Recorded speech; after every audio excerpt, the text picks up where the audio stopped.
With no way to extinguish the blaze, concern grows that tank cars filled with liquid petroleum gas could erupt into levees. Firefighters pull back and police evacuate a 1-mile area surrounding the fire. But a TV news crew chooses to stay behind, just a half-mile from the flames.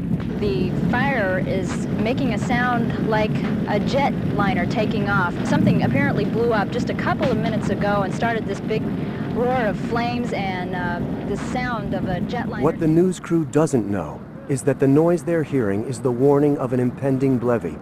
Fuel, discharged from a ruptured car, has stoked the fire, and the flames are now heating another car carrying propane gas. Moments after the reporter signs off, 30,000 gallons of boiling propane push the tank's metal walls to the breaking point.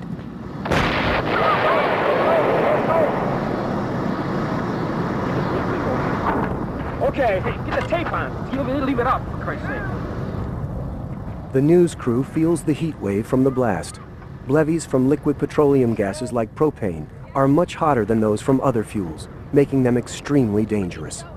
Bystanders or people within the vicinity up to 1,000 feet could suffer burns from the radiant heat from the fireball that's been released.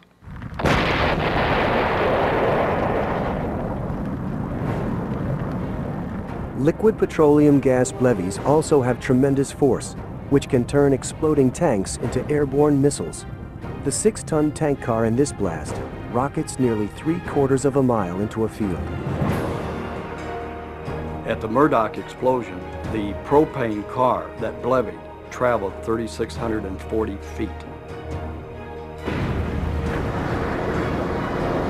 We need to go, Andy. Let's get in the car and go. Shocked by the power of the blast, the news crew retreats 2.5 miles from the derailment. As night falls, the flames finally make their way to a nearby tank car filled with highly flammable isobutane.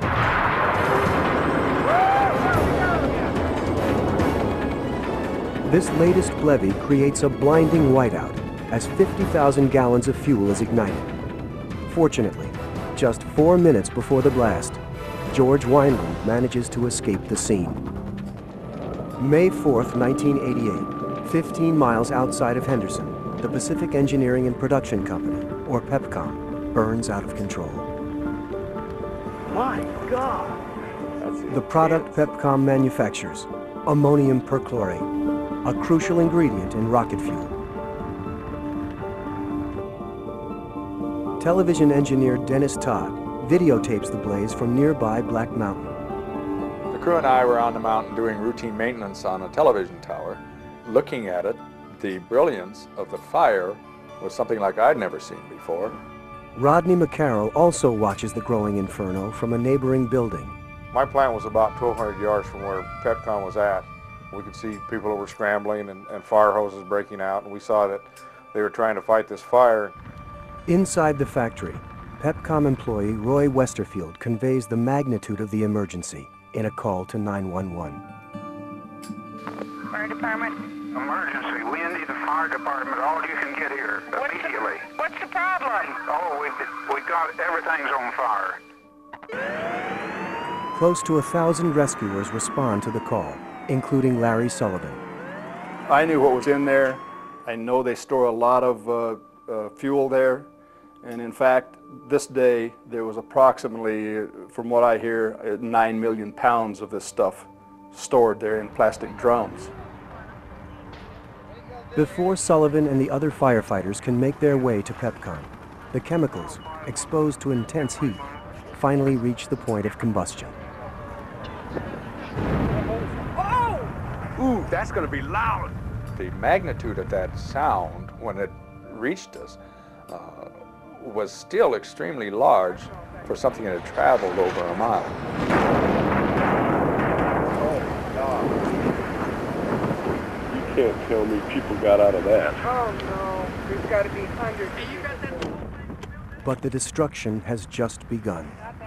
Minutes later, 2 smaller explosions rip through the desert. Oh, there's another one. Well, they had all that fuel stored out there. And then another one. You could see people actually literally running through the desert, trying to just get away from Pepcon. 4 minutes after the initial blast, the fourth and largest explosion erupts from the factory.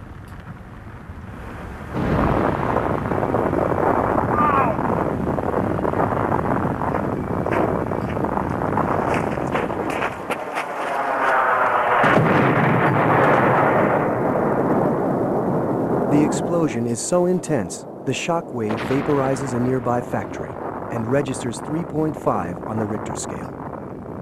It was just like a wall of water coming at you. And I remember it literally picking me up off my feet and never touching the ground. I mean, it literally picked me up and threw me at least 40 feet.